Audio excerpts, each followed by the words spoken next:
Hello, my name is Venus Claybrooks, and this is my YouTube video for assignment 5 for my problem-based research class with Aspen University. And I just want to say, forgive me for having a hat on, but I do have alopecia. Not that I'm a Jada Pink in it, but it's just, it's kind of bad up top, so I kind of wear hats or I wear scarves or something like that until I get my treatments. So I hope having the hat on is not a problem, but I just wanted to kind of give you a reason why I have the hat on. But once again, my name is Venus Claybrooks, and I'm in your class. And so this is for assignment 5.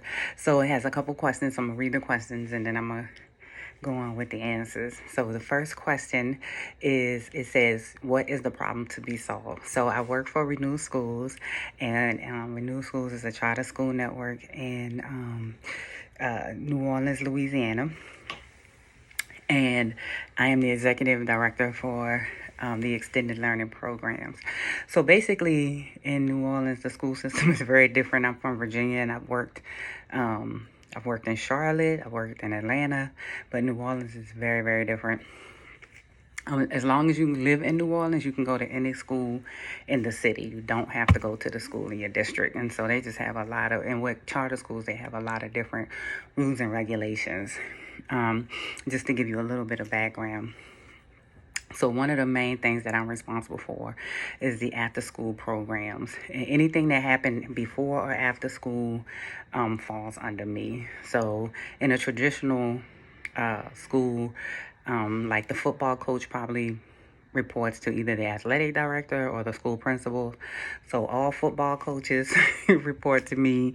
Basketball, band, cheerleading, all that kind of stuff reports to me. Anything that happens after school or before school reports to me. So that's one of the kind of different ways that they do things. And the other thing that I'm responsible for after school is homework and tutoring.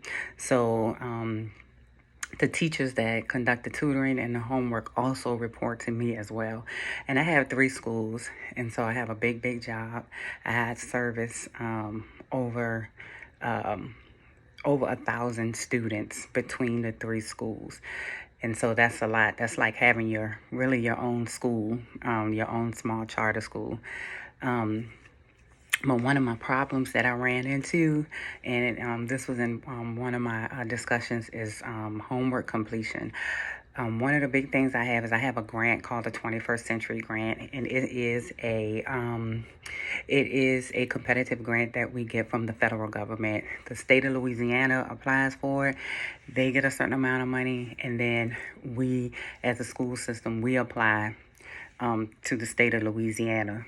And that's why it's competitive. So I did get the grant, and it's $1.2 million. So I have that kind of money to spread over the 3 schools. If you think about it, it's not a lot of money.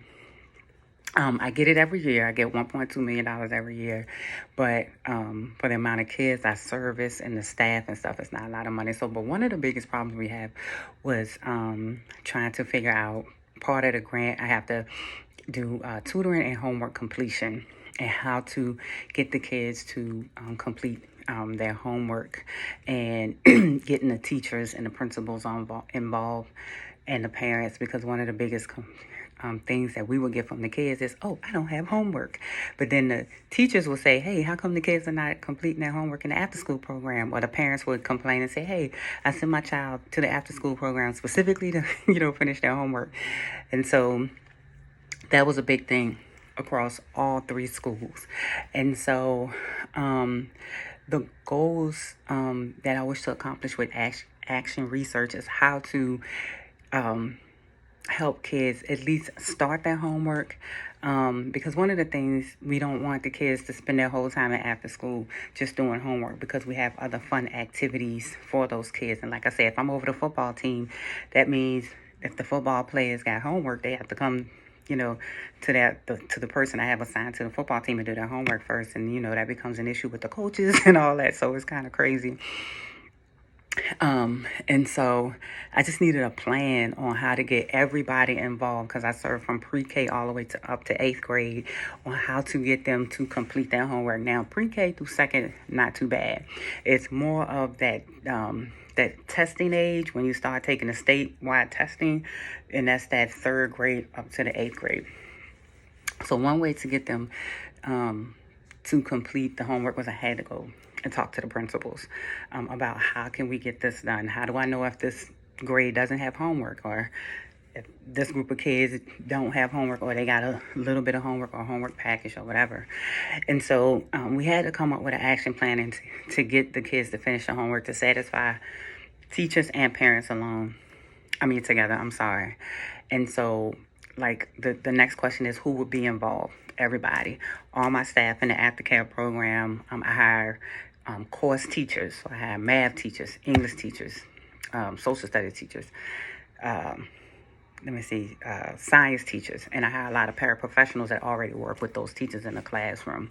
And principals have to be involved. And my boss, because my boss is also the boss of principals.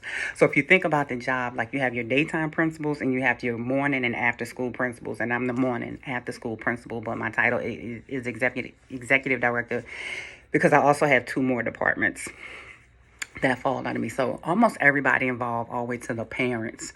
And some of the obstacles the next question is, what obstacles do you foresee and how will I circumvent them? Well, some of the obstacles were just having the parents just understand that we will start their homework with them, but it is exactly what it is homework. So we will start it, but they need to finish it at home.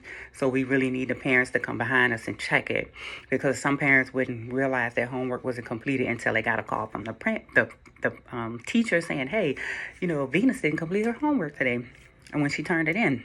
And then the parent would give me a call or give one of my directors. So I have a director at every site. I don't particularly, I'm not like stationed at every site. So I have an after school director. Some people call them coordinators or something at every site. Or they'll get a call and say, hey, so-and-so didn't complete the homework. Or if the teacher see, that coordinator during the school day. Because most of my coordinators are either behavior interventionists or school deans. And they would say, hey, so-and-so didn't complete their homework. And having the other obstacles is, like I said before, like who has homework and who don't have homework. Like do we go off the kids' words, or can somebody just send an email to me or disseminate it to, my site directors and say, hey, these grades have homework, because the principals are saying they should have homework every day. And the lower grades and the upper grades are saying, no, we kind of do stuff on a computer. But they can get on a computer. I have computer carts at all my schools. So in the after school program, they can grab a computer and finish their homework. But the person in charge might not necessarily know what the homework is. So those are some of the obstacles and just getting the parents involved. So the way to circumvent them was just to kind of get ideas and bring people to the table, or give me ideas so I can kind of comb through them and see which ones works the best.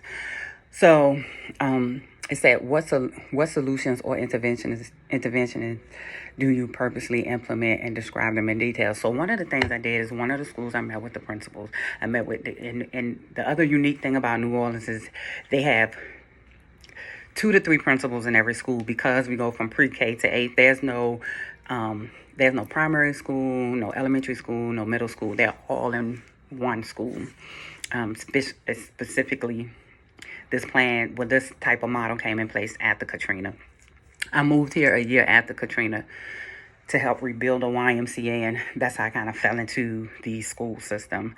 So I had to bring all the principals to the table, or sometimes some principals, they'll talk together, and then one principal will come talk to me and say, hey, this is what we came up with. Because before that, all the schools had like a school director, and that school director was over the principals. So many people in leadership in charge in one school. It was just kind of blew my mind, because where I'm from, Virginia, we just don't have that kind of, model. It was principal, and then maybe 2 vice principals. One vice principal to handle this grade and the others to handle that grade. But anyway, so the solution was, how can we get the kids to finish their homework.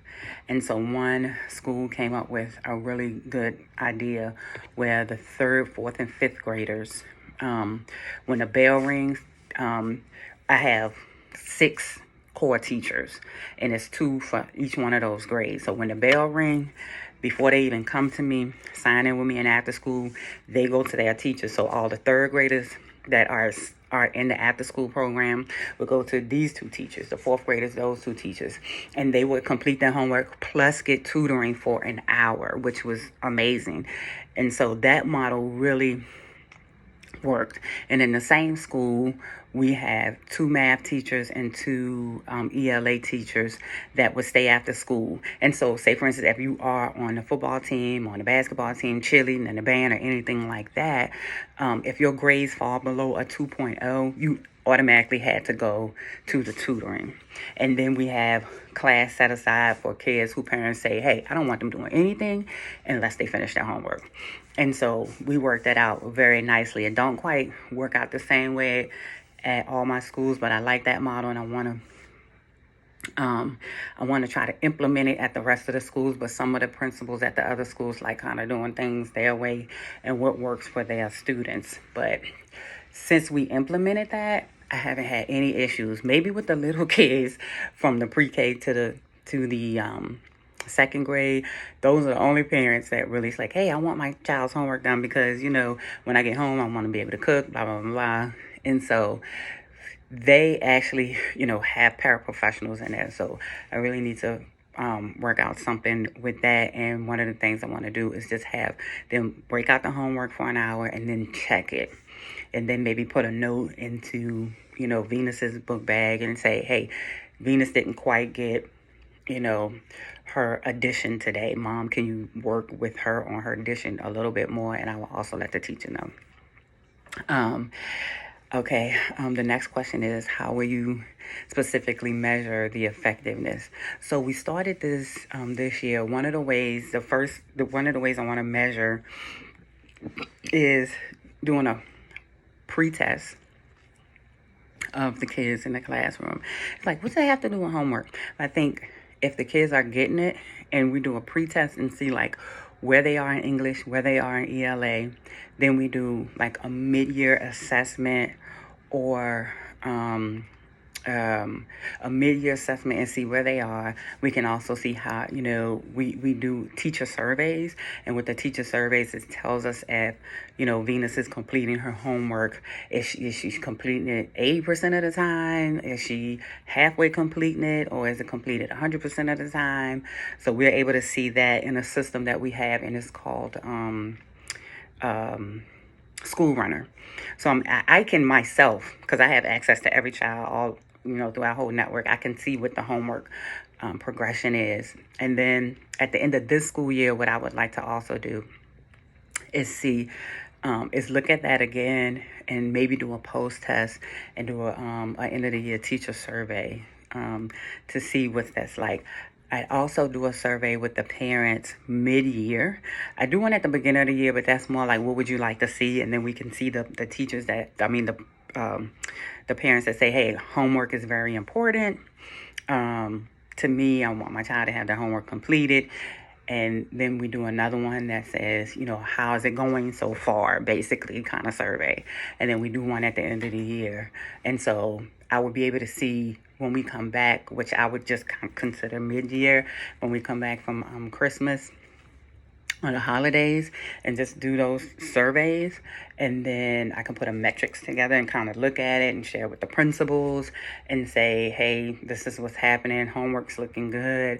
Or the 4th grade is looking good. The 7th grade, not so much. Can we come up with something, or can we just, follow up? And then at the end of this school year, I'll be able to pull that and I can grab some data to see what's going on with the homework, or how, did it just stay where it was? Are the parents, were they certified for the year? Were the teachers satisfied for the year? And so that's kind of the steps that I'll be putting into place. So I already have just one set of, like I said, the pre-test. And then I'll be able to, in January, I'll do one. And then we get out in May. and then I'll do another one probably late April, like after testing, like after the statewide testing, and then I'll do one then. Um, so that's one was one of my biggest hurdles that I'm still trying to work through with the parents and the staff, and so I want to get a good action plan to put in place, and then that will help me move forward into next year and see how I can implement it at the other schools as well. So thank you once again, Venus Claybrooks, and this is the Module 5 assignment for problem-based research and action for Aspen University. Thank you.